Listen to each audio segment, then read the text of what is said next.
Hello and welcome to Blockchain Gaming World, episode 150. Special episode, actually a crossover episode. Joining me today is my work wife and my real wife, Jenny. How's it going, Jenny? Yeah, good. Thanks. Nice to see you. So Jenny is basking in a Christmassy glow. Normally on a Friday, we do a roundup from blockchain gaming. BlockchainGamer.biz, the website that we also run. So that's a B2B gaming website about blockchain games, obviously. And every Friday we do a sort of a roundup of the weekly news. So we thought we'd sort of combine the two. So this is part of Blockchain Gaming World, my podcast where I normally interview people about blockchain games and the Blockchain Gamer Biz. Wow, too many blockchain gamers. The weekly roundup. So that's what we're sort of doing. The setup is we are going to be looking back at some of the events of 2023. You're going to sort of talk us through them, Jenny, in terms of the headlines, and then we'll sort of have a bit of a discussion. And I guess some of the things we're sort of talking about in the headlines are sort of a building through. So I guess we'll hopefully sort of maybe highlight as well sort of some of the themes and projects throughout the year as we sort of get these sort of news points as they come up. Yeah, that's the sort of plan. So we'll see how it goes. Do you want to kick us off? I mean, I can't even remember January. Yes. Okay, let's kick off instead. Let's start with January. Right. I have this kind of top one here. I won't do this for every month, but it says John playing Axie Infinity Homeland. Yeah. So was that really in January? I think it had previously launched. So I think it launched at the end of last year. So just I sort of noted down in the year sort of the games I was playing as well. Yeah. So that's the sort of and normally it's sort of when they come live. But there have been a sort of a whole bunch of games. Actually, should say I just did one of my Substacks. So I have a Substack, gamestx.substack.com. So that's a daily Substack I write, which is paid, and you get a free weekly one as well. But I just done a roundup actually of all the games I played, looking at my YouTube channel and looking to see how many videos I did, which is sort of surprising. It is, and that's why these recaps are really good, because you do forget, like the Homeland things, the added kind of features throughout the year that came a lot later, but there was an update in Homeland came later in the year. So anyway, so Yuga Labs announced in January their kind of playable experience Dookey Dash, and then throughout the year, that was quite anticipated what Yuga Labs was where they were sort of going with the gaming.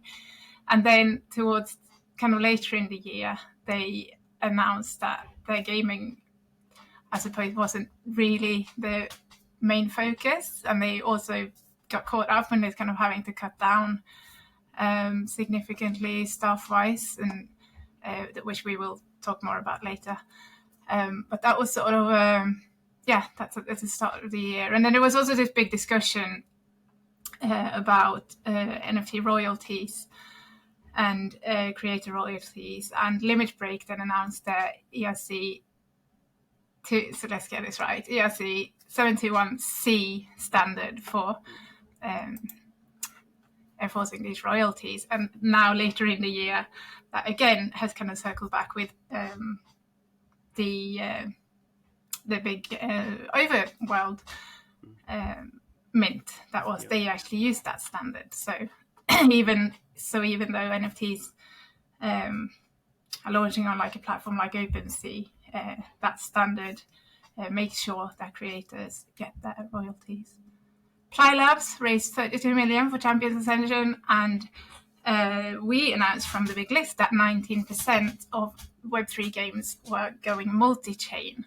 And that was quite a change, I suppose, and which has then just been enforced throughout the year. So what of those sort of headlines would you say were the most significant for the start? Yeah, it just seemed like a long time ago, doesn't it? Yeah. So I guess there's a few ones that sort of, I think sort of were quite good trends for the year. So just to say, obviously, we're going to sort of cover quite a lot of funding news because that was sort of a good news thing. So I guess with Plai Labs, that used to be Jam City, and they spun out Jam City and raised quite a lot of money for Champions Ascension. A game is sort of still actually, I mean, they sort of it's interesting. A lot of these games that are sort of well funded from good teams really and I guess at the start of the year they were hoping to get playables out this year, and there has been playable versions of Champions Ascension, and actually they've just started a Amazon Prime giveaway as well. But those games, I think they were slower in development than a lot of people thought, maybe the developers as well. So I think actually one of the sort of trends for the year is that there's a lot of big sort of games out there, but they didn't maybe hit the targets that they wanted. So I guess the year is sort of interesting as it's ended up quite a positive year from just the last 2 months in terms of sentiment and stuff. But actually, the longer thing particularly for games, even though games are doing very well as an asset class sort of at the moment in terms of tokens and some NFTs, is actually a lot of these games, are now 2024 games. So a lot of the games we sort of at the start of the year we looked at most anticipated for 2023 are not out. I mean, maybe bits of them are playable, or maybe Web 2 bits are playable on Steam or something like that. But these are very sort of complex games, and we haven't really seen the best of most of these things yet. So I guess that's a bit. I should be looking back at last year and spending time looking forward. As you mentioned, Dookey Dash went live from Yuga Labs. Yuga Labs, the Bored Ape people, they had a new CEO, and he said we're not a gaming company per se, whatever you make of that. But I think they're rethinking a little bit what they can do and what they are, and particularly as you have a lot of these more traditional games companies coming into Web3 or people experienced in traditional gaming making traditional games on blockchain. Yuga Labs maybe advantage is not there, so they've had quite a quiet year really. Yuga, I think. I mean, there's a lot of stuff going on sort of behind the scenes maybe, but less headline making than we would have thought. And as you say, the ERC 721C standard that Limit Break announced, again, that's sort of very techie behind the scenes. It just means you can enforce royalties, which was a big problem for 2022. Magic Eden has now adopted that for Solana.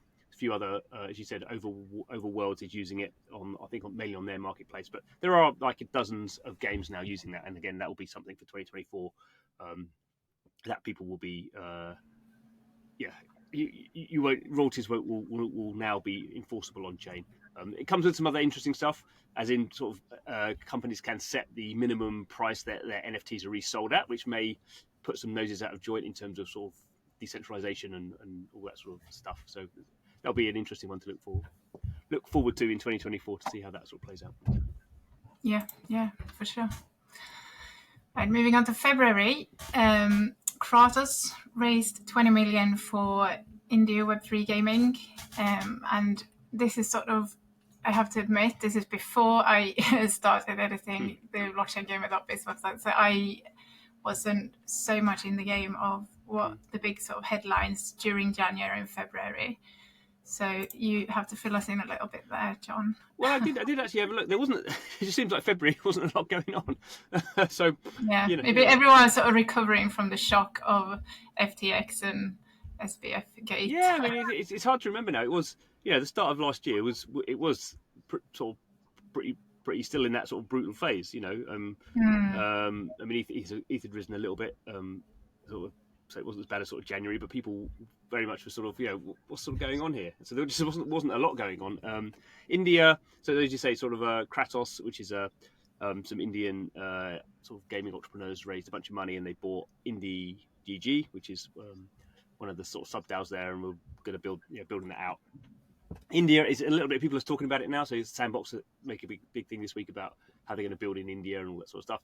People, I get a bit nervous that people tend to do that with India because it's just a very big population, sort of developing quite fast, obviously English speaking.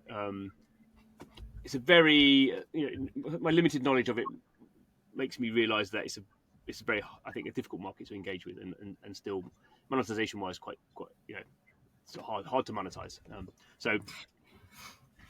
Kind of halfway through the year, I did sort of a summary. I went through and to see which sort of prominent games were there, and there weren't all that many. There's some cricket games seems to be a big thing. Yes, there. no, that's right. Yeah, that game, Gamify mobile app on Scale Network has done very well this year, but it's not a very deep, so it's a hyper casual sort of experience. So I think India again maybe it's one for 2024, but yeah. Let's leave February behind. Nothing happened. Yeah, move into March. John's playing Hunters on Chain.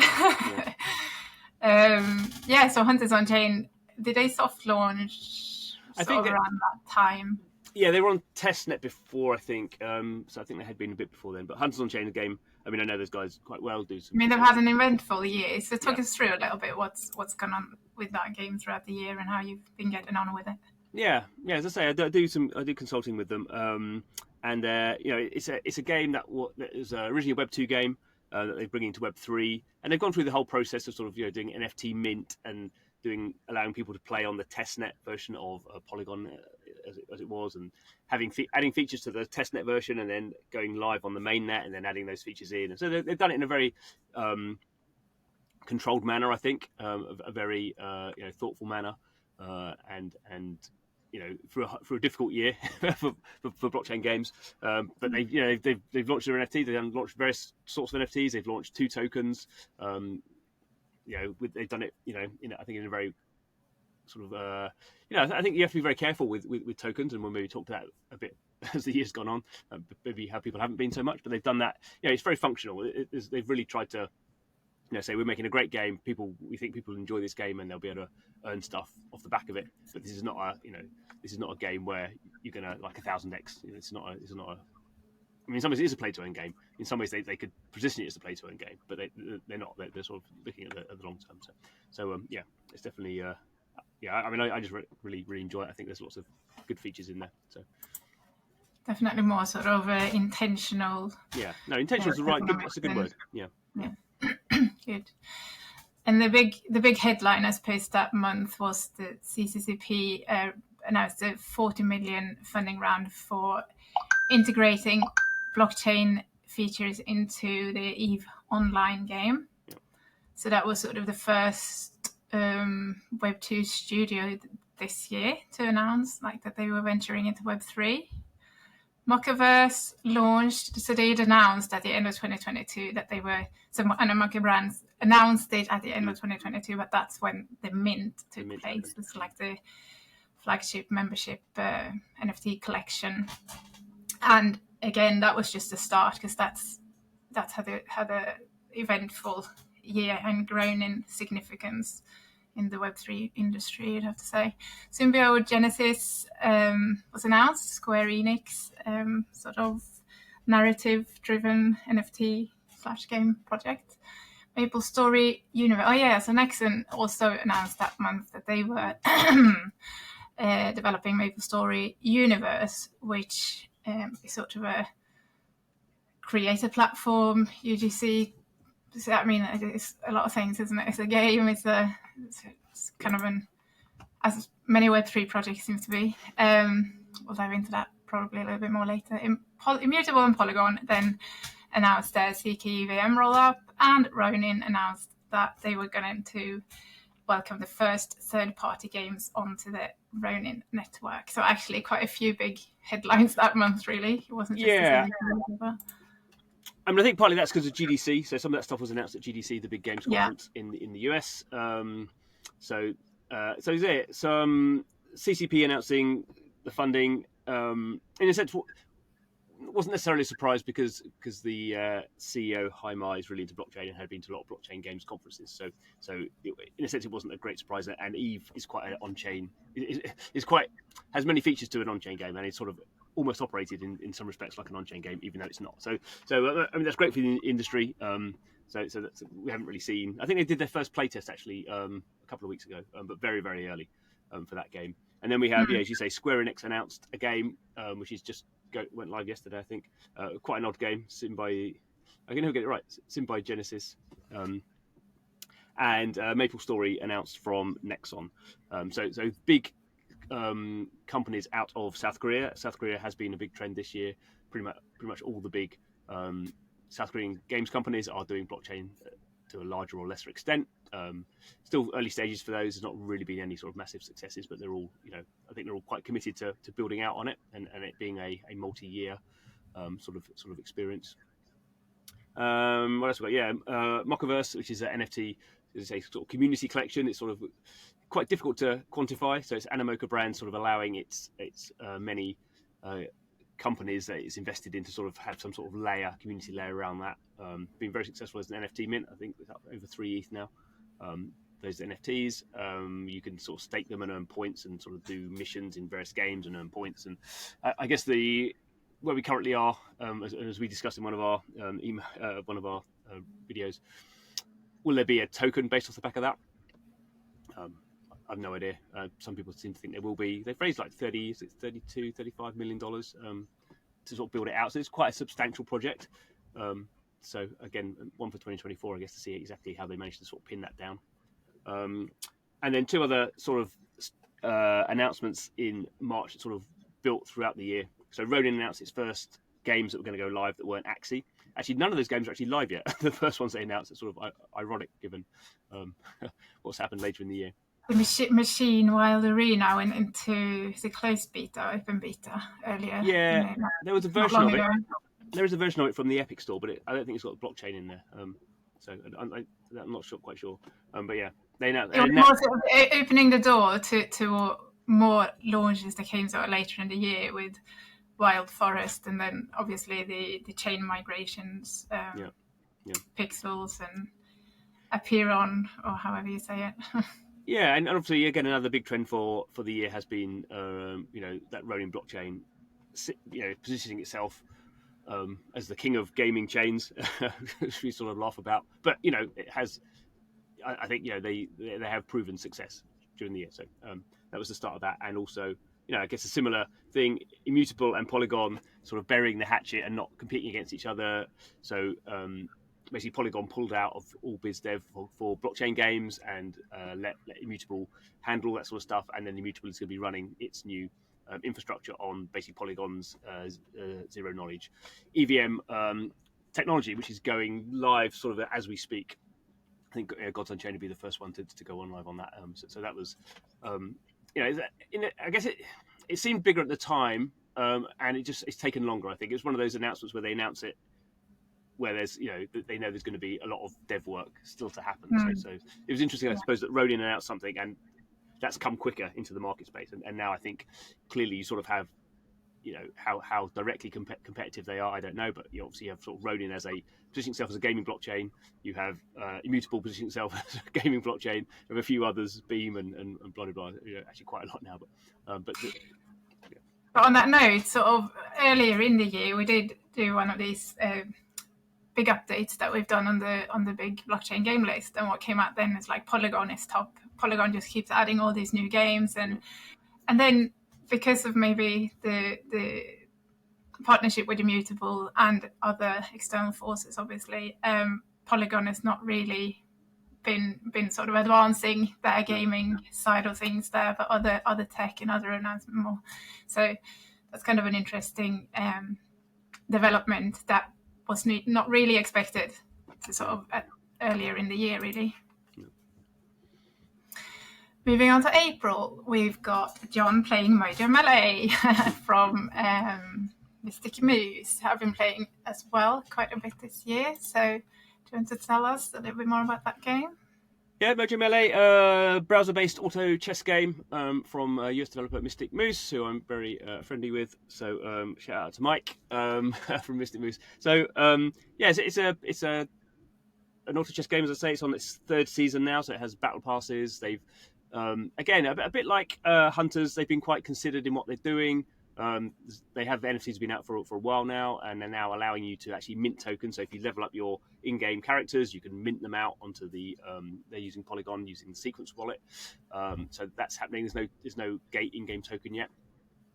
But they're sort of they're also on Amazon Prime. Trying to think of all the different things here. So you can earn, and you can actually get NFTs for free by Amazon if you're an Amazon Prime member and create a game account. There's actually, I think, 4 or so now. They have these little Mojo characters that you can now start to customize with little sort of outfits and stuff, which is something they're looking to build on in the future as those Mojo characters sort of become a not necessarily like a PFP like a Pudgy Penguins, but that you can see that sort of definitely a highlight of the game, I'd have to say. I think that's the game is say an auto chess game. I don't think they're doing anything particularly innovative from a sort of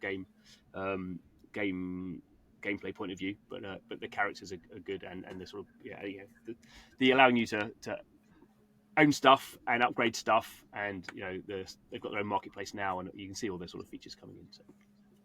Well, I think that the sort of big irrelevant thing here with those little studios that we're mentioning, because obviously there were quite a few bigger studios announcing big things this year, but it's encouraging that despite such a difficult year, and we know plenty of studios have had to give up their blockchain intentions, or they've completely given up gaming development in general, is that looking at like things like Boomland and Mystic Moose, they've kept on building, kept on delivering, not maybe always been on time or on target as when they had expected, but they've not had to give up. They've kept on building. That's very encouraging, looking ahead where these games can now sort of go in a better sort of financial climate and when sentiment is changing. So that's kind of why I think it's relevant to give these little studios kind of credit as well.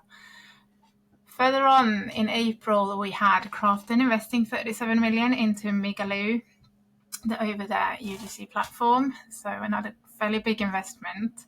Mythical Games raised 20 million from Skytail for they migrated to Polkadot from Ethereum, if I remember right. And this was kind of part of a bigger investment that was announced only later of 37 million. So this was sort of a pre-announcement to that one. And as we know with Mythical Games, they then ended up having probably the most successfully launched Web3 game on mobile this year, which is NFL Rivals. They also announced they were kind of putting Blanco's PC version on the shelf, and they were going to instead work towards a mobile release of Blanco's in 2024. They also had the launch of Nitro Nation World Tour this year. Ultra launched their PC distribution store, and Goal, the Swedish. So Goal is actually Goals is the name of the Swedish Web3 gaming studio, which is not Web3 anymore. They raised 20 million for their game Goals. I just say to get that right. But as I say, they've now announced that they're not doing blockchain anymore. And the Saga phone launched, which I suppose at the time when it was launched, it was a little bit underwhelming. But now it's proving to be quite a good investment if you got it back then. So, right, what happened that month that was exciting to you, John? Yeah, significant. You've done quite a good overview yourself there. So Krafton, again, another big South Korean games company. It's investing its own money, I think, with another South Korean company into what is now called Over There. It's not live yet, UGC platform. So we'll see how that pans out. But again, that just follows this very big investments from South Korean companies in this space. Mythical Games, we're going to talk a bit about some of their game launches.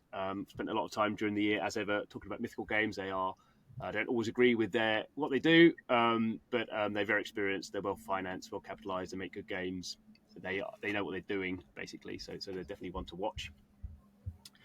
Ultra, which was Steam on blockchain, launched again. That's a big infrastructure play.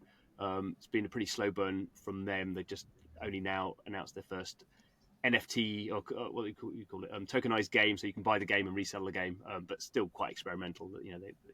It's a big sort of lots of moving parts for that, but they've been building steadily. So I put goals in because it was a big funding round, and there's a few games that were doing Web3 blockchain and then decided not to, and they're sort of maybe a prime example. And it's sort of funny because often it's sort of some people have announced it sort of just maybe a few weeks before the sort of market's totally changed. Often you get this awful thing where people go, I've had enough now. It's been so terrible for so long, and then literally a week later everything changes. You have to feel sorry for them. It's not funny. But anyway, I mean, maybe it'll be a better product without blockchain. I can never really work out exactly where the blockchain was in there, to be totally honest. They've always said though they're mainly like esports centered, aren't they? Because the CEO of the studio is an esports. I just wonder how. I mean, from an investor point of view, sort of like if you've invested, presumably the investors have invested in these projects because they believe in blockchain and they believe in the power of people owning stuff, and that's going to be a big marketing push, and that's going to make people play longer and play more and spend more money in the game. And suddenly, the person you've given $20 million to just goes, "Oh, we're not doing any of that stuff anymore." I mean, it's sort of like, yeah. I don't know. I've not had that experience. Nothing saying that they won't in the future ever integrate NFTs and let kind of play as own, I suppose. But. Yeah. And then Saga Phone, that was sort of funny because they were so I actually bought the original one at the original price at $1,000, and as a phone, it's actually not a bad device. It's a bit heavy, a bit clunky. I didn't use it as my main phone. I sort of messed around with it and did some, it did some interesting stuff on there because it's basically the web Solana stuff is fully embedded into that. So you have like a hardware sort of wallet built into the phone. So it's sort of quite good from that point of view. And they have their own app store. So people are creating apps specifically for, to integrate into Solana. So not having to deal with app store regulations from Epic and Google, from Apple and Google. But as I say, that's until the end of the year, basically very few people were doing it. It was I think they as has sort of come out with some of the interesting stuff going on with Solana at the moment. Obviously the tokens going up and lots of meme coins and all this sort of stuff going on. That it sort of came out that they made 25,000 of these phones, and they'd only sold 3,500. Or no, not even sold that. Only 3,500 had the NFT, the Genesis NFT for the phone, minted. Which obviously they would have given away a whole bunch of phones to developers. So probably there were, I was one of 1,000 or something buying these phones for $1,000.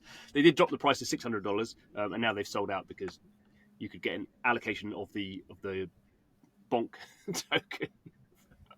Sorry, and at one point that was worth about $900. I've got $900 a bonk. It's not worth it anymore. But people were buying the phone to get the bonk airdrop. So yes, good, amusing. Did you sort of try any of the games on it? I suppose more relevant for our sort of listeners. Yeah, there's I've tried a few. So there is actually one I've started playing called Honeyland, which is sort of actually quite an interesting game. And supposedly, if you played it on the Saga phone, you were supposed to get 50 of their tokens. But I haven't worked out how to do that yet. So I don't think there's many games that have integrated specifically for the Saga phone because it's just not a big enough user base. But maybe now they've sold out this allocation, and it just needed. I mean, and this is sort of a broader point. This is sort of. It's funny, a bonk coin. What is it? It's a meme coin. It's, what does it mean? But sometimes you need. That's what crypto can give you. That sort of just that community coming together. Maybe it's just for money. Maybe it's just for laughs. But then suddenly you have something there that you didn't have before, and that's sort of, for better or worse, that's what crypto gives you. That sort of virality, and then it's a little bit up for the developers who have that virality. What do we do with it now? And actually, I'd be mean to bonk because it's called bonk, but if the bonk app, there is an app on the phone which how you get the airdrop, and there is that bonk app is actually one of the best blockchain apps that I've seen. I mean, that really does use the phone. Really? Wow. Yeah, it's really, really good. They have their own sort of decks in there. They have their own. There are games that you can do special things in using the bonk token. Not a vast amount, but it is its own proper ecosystem. It's calling it a meme coin is actually sort of incorrect. I mean, they've launched as a meme coin, and whether their tokenomics work as a meme coin with all the burn backs and all that sort of stuff, probably not. But it is they are proper developers behind that. So they've got the virality with the meme stuff, but maybe they're actually positioning themselves a little bit wrong as being a meme project because like Doge, there's nothing there. I mean, Doge is a joke, but a very expensive, very until Elon Musk announces that's going to be Twitter. No, yeah, no, okay, but Saga. I mean, not Saga. So Solana is sort of one project again that sort of took a little bit of an unexpected turn throughout the year, really, considering where they were a year ago, just right following the FTX sort of issue, and to see then the turnaround sort of towards the end of the year, the sort of last quarter of 2023, and we sort of got a little bit of an indication when you interviewed the Star Atlas. What's Michael, he called? and he 100% believed still in the project, in the chain, everything, and proven to some extent to be right, isn't he? With a lot of the industry sort of given up on Star Atlas by that stage. So we sort of spoke to our blockchain mavens on Blockchain Gamer, and some of them were sort of writing off that project. Really, it's done a remarkable recovery. Aurori, we've seen one of the other sort of flagship games on Solana. It's now gone cross-chain and also deployed on Arbitrum. But equally, one of the games that kept on. So kudos to Solana and their community. They have a very strong community backing them, it seems, and just great tech development. And so, it's moving to May. And here we go. Here's the soft launch of NFL Rivals. And you've also been playing Blocklords, one of your sort of highlight games of the year that you've enjoyed. So tell us a bit more about those.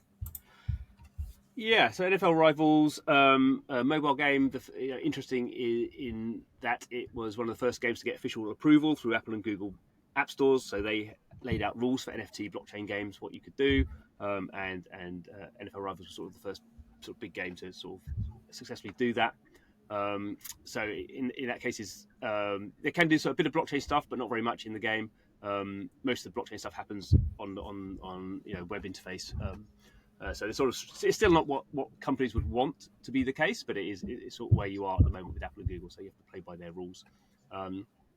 As a project, has it been massively successful? I mean, it's on 4 million downloads, which is reasonable. Obviously they may have spent marketing money to get that.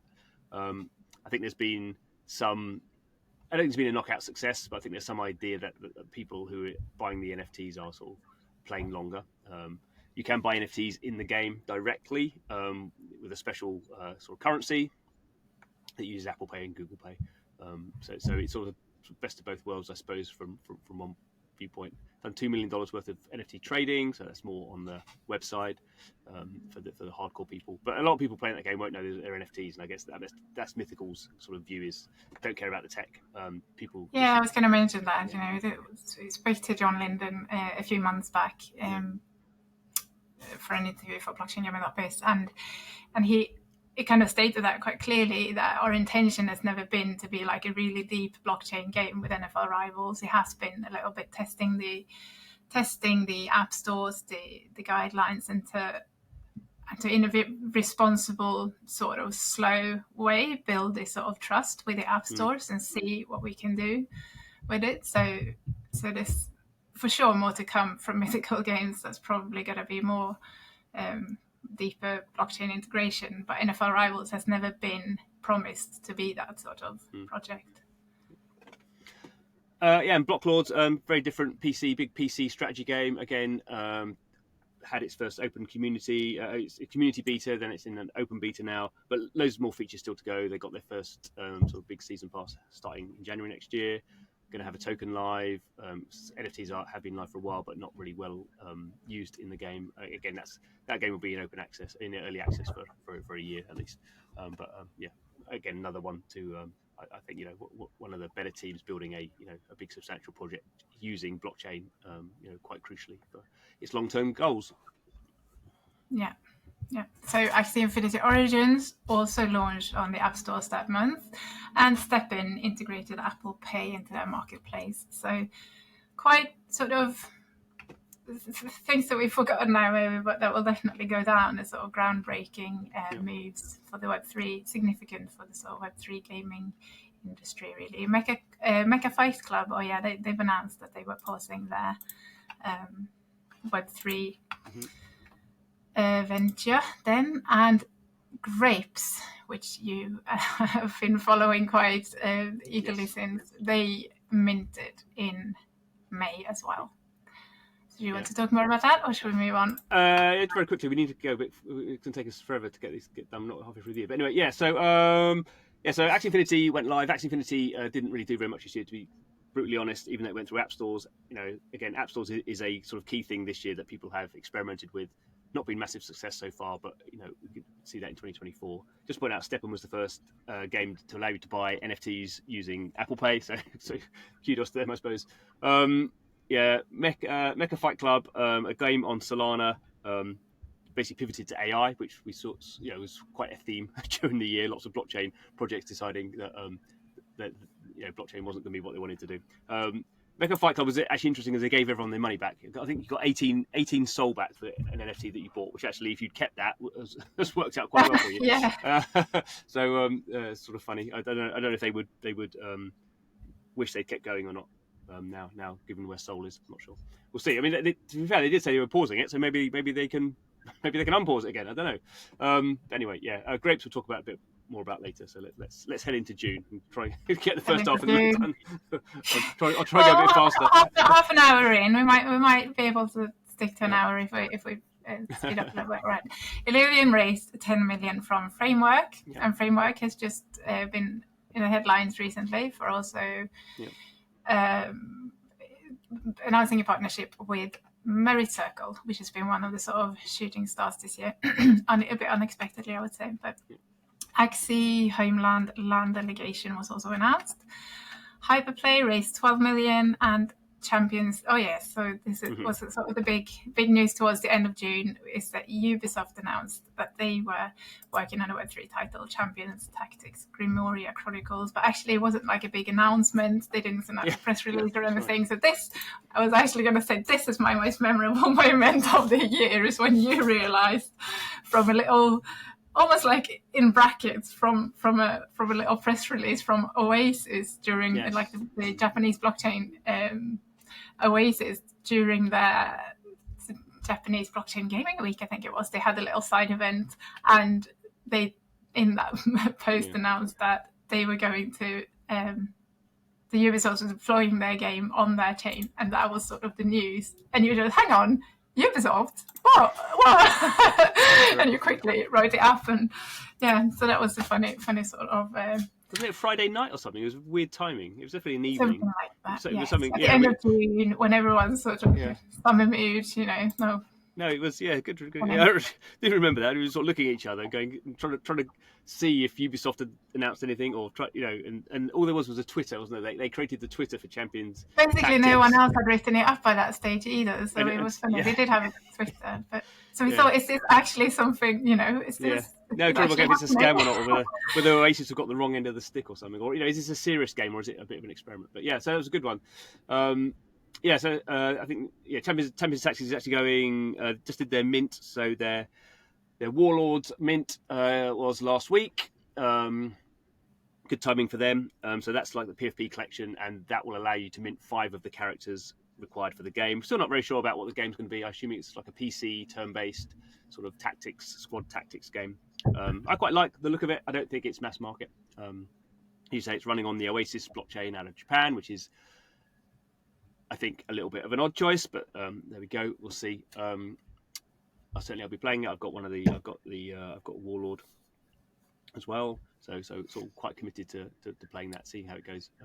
Again, I don't. It's not a massive thing for Ubisoft, but it's again another good sort of tent peg that proper blockchain games companies. Obviously, Ubisoft has been in blockchain for a while, but not released a proper product. So this will be good from that sort of sector point of view, and maybe people can play it and go, well, it's not a terrible game. It's not trying to steal money off me, or it can, all these things help, I think, in terms of positioning. So moving into July, there is still some significant investments by this stage. Xterio raised 15 million from Binance. Mighty Action Heroes were announcing an integration with TreasureDAO, and that they were also deploying cross-chain to go on Arbitrum from Polygon. Are they on Polygon? Yeah. The investments in general Web3 gaming compared to during the first half of the year was down 85% compared to the previous year.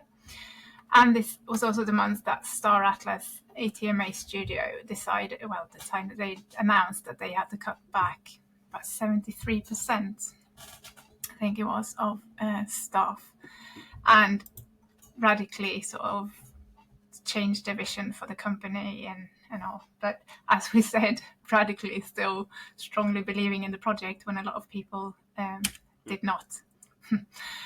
And I suppose towards the end of this month, Apple and Google announced their updated guidelines, TNCs, on blockchain games, and that was seen as quite a significant sort of change for blockchain games that had not been sure whether they would go mobile or not. And obviously being able to distribute on mobile was quite good news for a lot of studios. Yeah, so again, some sort of thematic stuff within those headlines. So investment massively down over the first half of the year and massively down overall. I don't know. That radar seemed to be on a mission to try and pretend it's not gone down a lot. I don't quite know why. They seem to be rounding all the numbers up and trying to prove to everyone that funding's not gone down. I mean, at the moment, I think we were over 8 billion last year. I mean, mainly in the first half of 2022. This year, we're like 1.5 billion. So yeah, it is down pretty significantly. Even if the 2022 figures were maybe a bit inflated, when I've gone back and looked at my figures, you maybe got a bit carried away, and some things we put into investment into the sector probably shouldn't have been included in that. One of the advantages you have, John, in your sort of role as working closely with some of these studios as well, developers, is that you know from sort of the inside what's going on, and they've been telling you about their struggles this year and about the sentiment. So almost no matter what the figures kind of say, if they point upwards, but everything else is pointing downwards, it sort of speaks louder sometimes. But and I just don't think it has been about sentiment. It has been about other sectors. You know, AI clearly has been a massive thing for investors and some game investors. Actually, probably seen as less significant now than maybe we thought during the year, when there's not been massive game AI deals happening. It's more like AI has been integrated into lots of products. But this year's just been really hard. It's VCs are sort of sitting on money, or they've been putting money into companies they've already invested in who are running out of money and needed to refinance and can't refinance. So it's just been a very slow year. But to be fair, there have been some VCs. I mean, we mentioned Framework and some other ones who have been quite active in the year. Bitcraft again, always fairly active. So it's not like there's nothing there, but it's been nothing like previous years. What else? Yeah, so Star Atlas cut down massively. They're under I can't remember, is it 60 people now? But it's a Michael Wagner, very bullish, and he's been proven right. So well done to him. Moving stuff. So we mentioned there, Mighty Action Heroes moved from Polygon to TreasureDAO, and again that's another theme. People going multi-chain, people moving chains, lots of people moving from Polygon to anything else. The rise of Immutable, Ronin, Beam, we sort of mentioned in passing. So that's Merit Circle's L1 that was originally going on Avalanche and is now going also on Immutable. Quite how these things all add up, who knows? But definitely lots of migration of games. I think that's all I have to say on that. Moving into August, we had pretty much taken holiday by this stage. So the rest of the industry, there wasn't an awful lot of news, I don't think. So NFL Rivals launched their in-app NFT marketplace. Well, the in-app marketplace that enabled NFT purchases in-app.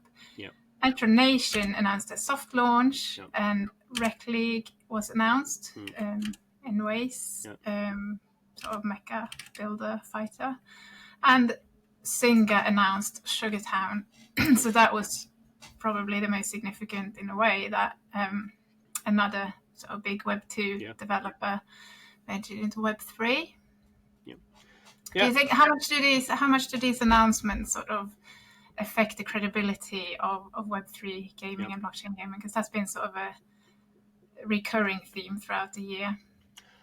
I don't think any of them singularly moved the needle much. So Zynga had set up a Web3 team. Matt Wolf was the leader there. I guess with Zynga there was a feeling that because they got bought by Take-Two, that Take-Two might go, we're not interested in this, sort of kill it off. But that's not happened. So again, I think Zynga, Sugartown as a product is not going to shake any boats or whatever that phrase is. It's a collection of existing sort of mini games, and you have to own an NFT, and you sort of stake the NFT, and then you get energy, and then you play the games, and you sort of almost like gamble the energy to see if you can complete the levels. So it's more like a hyper casual sort of platform. Is how they're positioning it at the moment, and it's still in sort of closed beta. You have to have an NFT, and they geo-locked it, and all lots of other weird things. It's on browser, so that product is not going to, is not going to, be written about as an amazing product. But obviously, they're learning and they're getting feedback, and they're getting comfortable with blockchain. They don't have any tokens in that at the moment, just the NFTs. But obviously, their legals have to get happy with selling NFTs and all that sort of stuff. So it's good from that point of view. And as I say, when we're going through the year, and we've had Zynga announce something, Ubisoft have announced something, all the big Korean companies have announced something.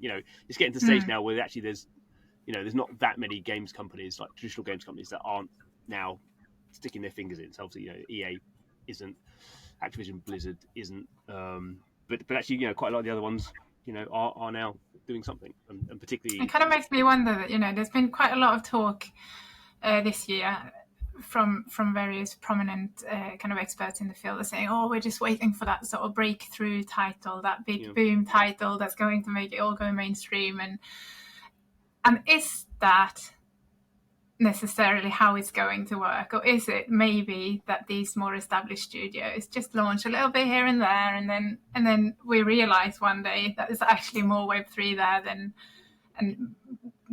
mainstream adoption, that it didn't happen with that one title, but it happened gradually until we sort of look back and see that it's gone through a massive change. Yeah, I mean, do you know what I mean? Yeah, it's a bit of both. I mean, I think for the big publicly owned companies that are on stock exchanges, they all got very close in 2022 with Axie being a big hit, and then it was still, I think their legal teams felt this is still a bit Wild West. Obviously, Axie didn't sustain.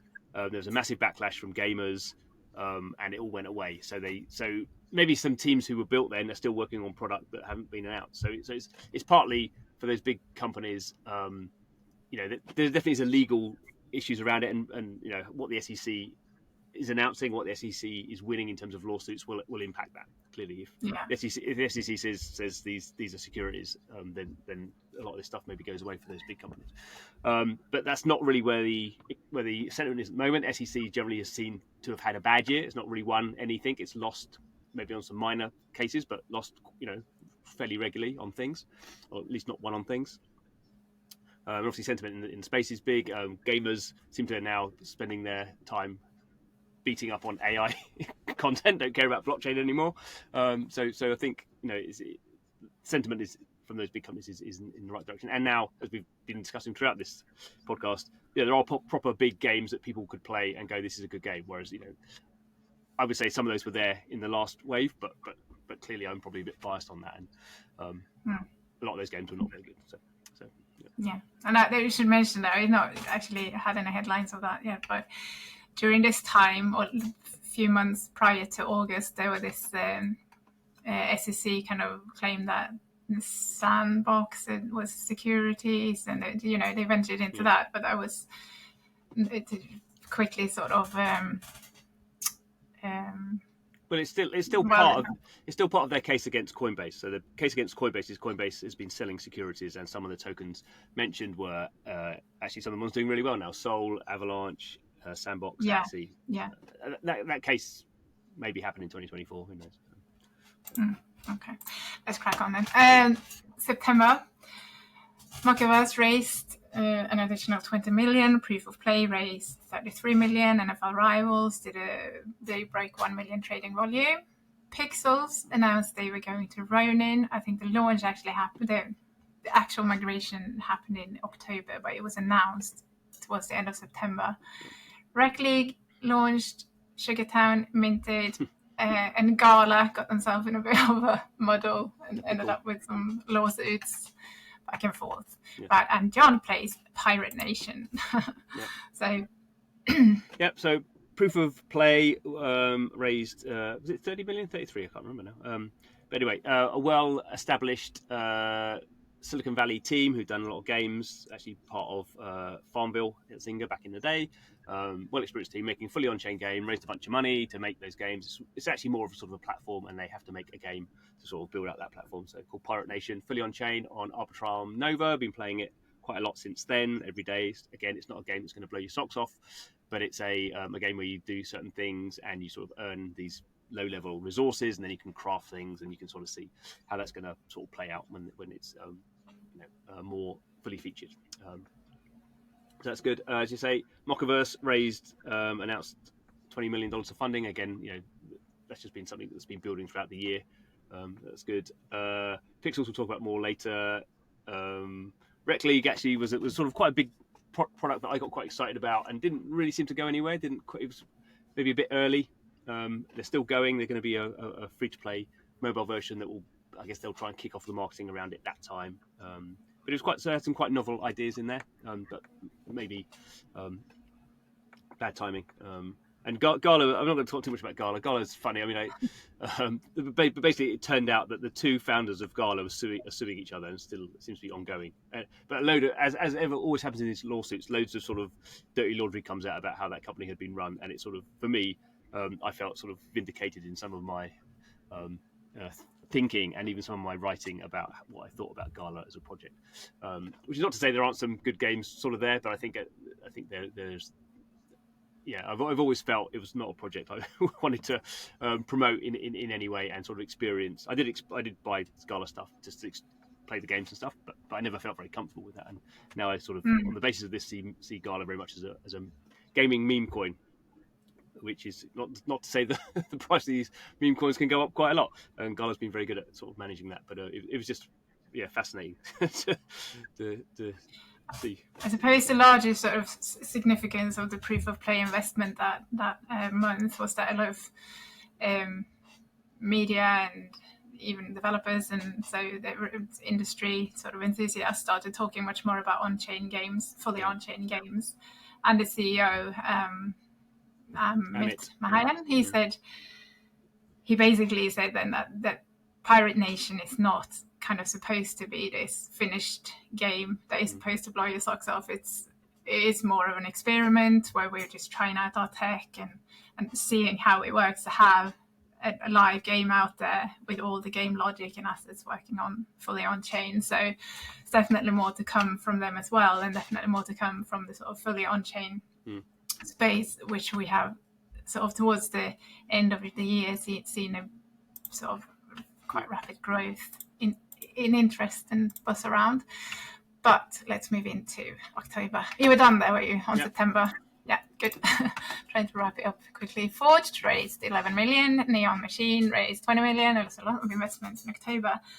NEOM and Animoca announced a 50 million deal. And Nitro Nation launched season 1. And a big time token went live that month.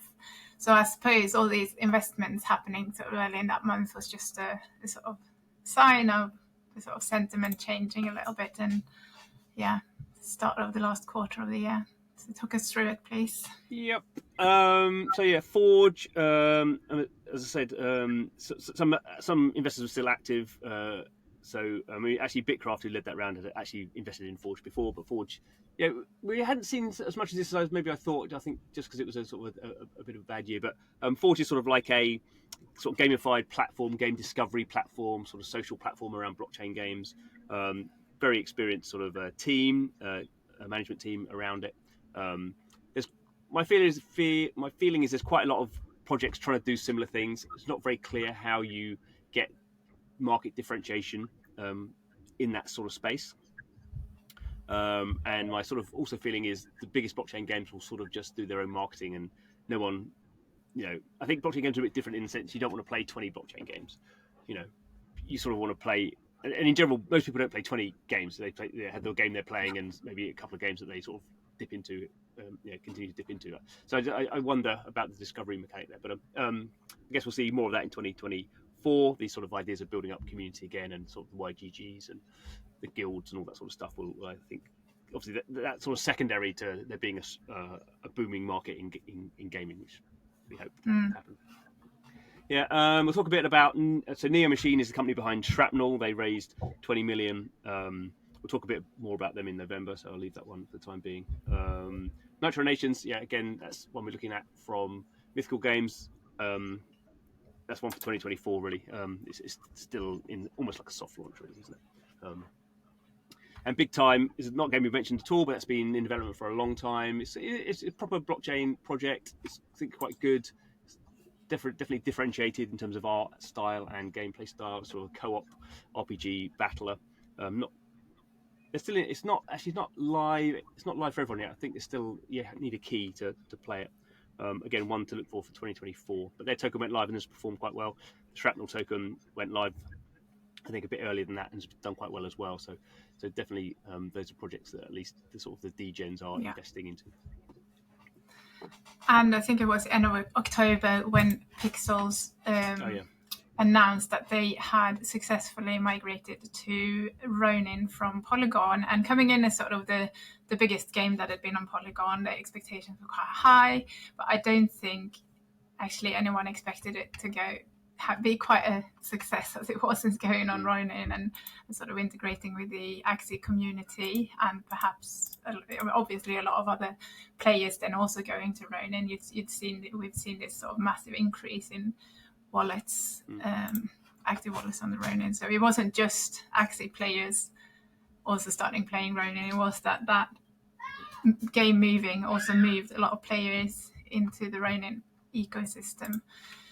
So I suppose that's actually starts off our November headlines. And then 9 Chronicles M launched on mobile and PC.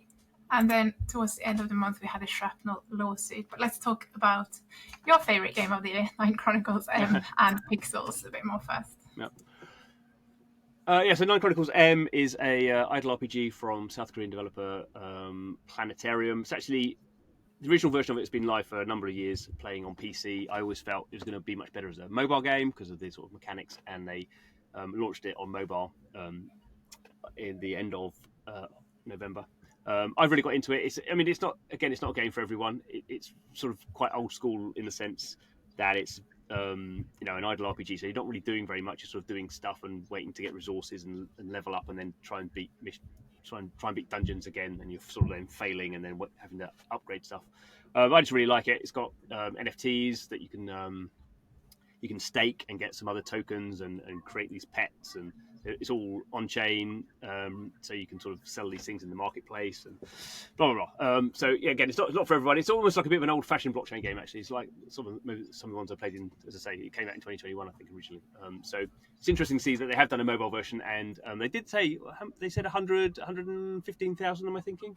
So over 100,000 players across the two versions of the game they got now. So it's not nothing, but equally. It runs on its own blockchain as well, which also causes complexities about your private keys, which is probably something that they need to think about if they're going to go proper mass market. But I really like it. So that's enough for me. And again, as you say, during November, obviously October, November was the start of crypto sentiment getting a lot better. So Bitcoin prices going up. We're starting to see some of the meme coins coming in, starting to see things like Beam, Merit Circle's token just do phenomenally well. It's 1,000x during that period of time, and then Pixels came in as a sort of social RPG game, smashed into Ronin. Ronin was nothing really happening on Ronin at that point, and then they're over 100,000 daily active unique wallets. People seem to really like Pixels. They seem to be like a really cool team. We hadn't written about them, I don't think, at all. We hadn't noticed them. I had never played it before. Although I had heard of it, but they seem to have really come to the fore. The right place, right time for that. In terms of the blockchain, in terms of the product, in terms of Luke, the CEO behind it, seems very balanced, very good on Twitter. How he's dealing with the challenges of scaling. Again, is that going to be a million wallet a day game? Probably a bit niche, but it really clearly has a good community, and they're building well. So good for them. Another lawsuit, Shrapnel. Again, another weird news cycle that someone sort of tipped me off that this lawsuit was happening, because obviously you have to make lawsuits public, and it's sort of again like a shareholder lawsuit about. I won't go into all the details, but it's sort of was an interesting evening writing that up. But we do have Shrapnel as well. I guess that's the thing. Shrapnel is one of the most anticipated blockchain games. It is a very highly experienced team putting together a very high end Unreal Engine 5 PC shooter, extraction shooter. Some interesting blockchain stuff in the background around modding and building levels and all this sort of stuff. So they've pushed their early access into 2024, but people are very much looking forward to that.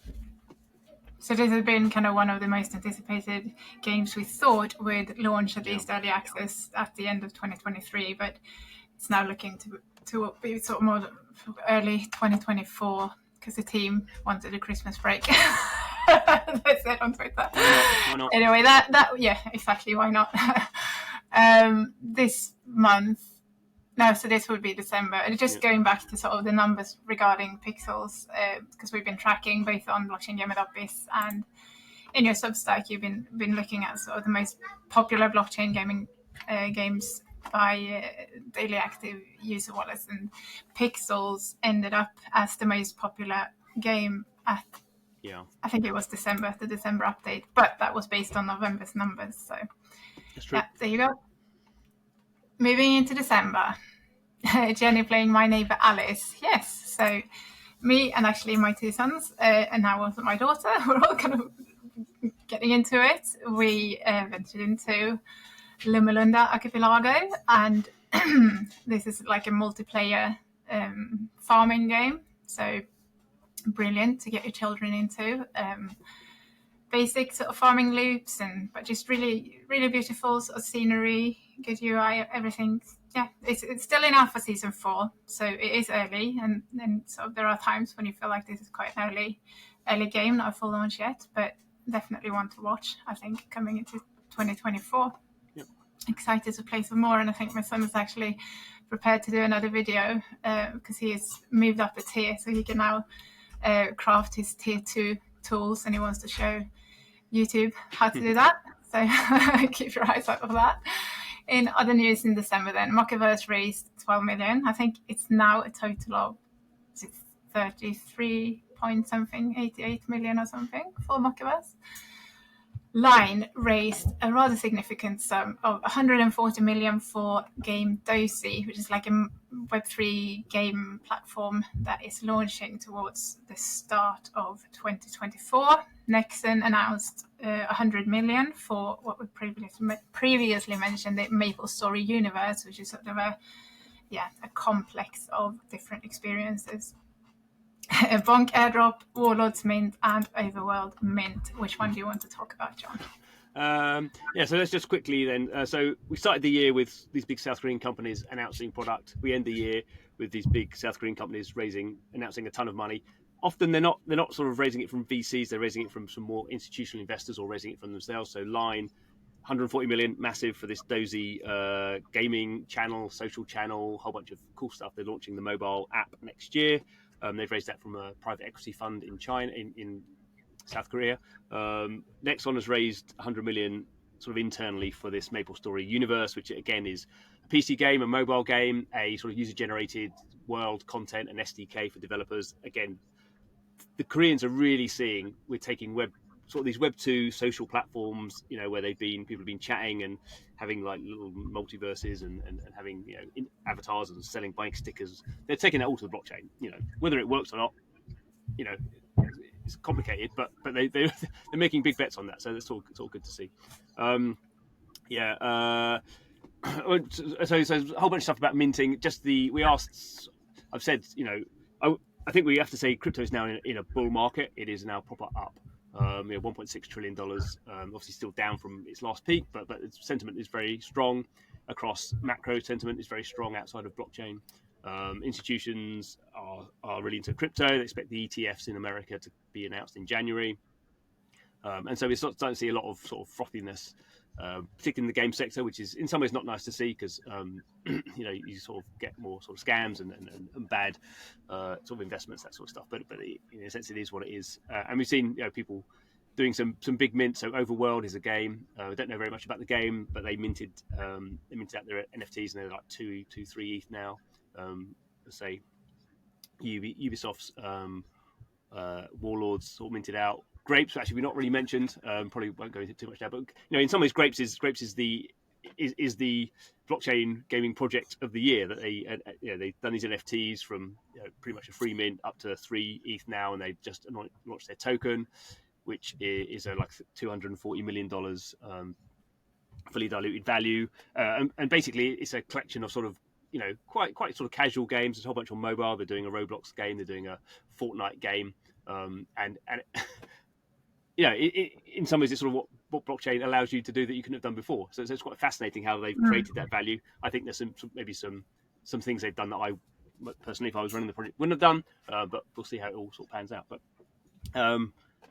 so I guess we end the year in a much better place than we started it, and we shouldn't be, I guess, complaining because we wouldn't want another year. We wouldn't want to end the year like how we started the year. And if we believe in blockchain games, which we do, we do think that they make more interesting games that couldn't be made before. They're much more engaging with community. I think they're a good thing, but that's also, I guess, a little warning that they do allow you to do some bad things as well, like any technology. And when people just are out there chasing financial reward, then obviously you end up making bad decisions in the long run. So I guess a warning sign amongst the confidence and seasonal greetings and joy. Yeah. Right, excellent. So I suppose I'm used to closing off and finishing us off because I'm normally the one who does this. But your podcast, John, so you should do it. Okay. And I also want to give some seasonal greetings from our Lego friend. This is Jenny's Vitalik that she made a while back, and I loved it so much I've kept it. And now she's just put Christmas hat on it. Giving her a bit of a Christmassy. So, well, as I say, yes, thank you very much, Jenny, for your time and talking us through the year. Yeah, no worries. And thank you to you for watching, listening to the podcast, however you are consuming it. Sorry this one went on a bit, but we're having a bit of Christmas fun. So every episode I'm talking to the people who are building out the blockchain gaming world. I think it's fascinating, and already got some penciled in for January. So we're going to be starting the year on track. Really good stuff. Hopefully going to be doing some more podcasts even than we did this year. So plenty to subscribe for, plenty to look out for. But Merry Christmas and see you next year. Merry Christmas, everyone. And thank you, John, for having me on. Bye-bye.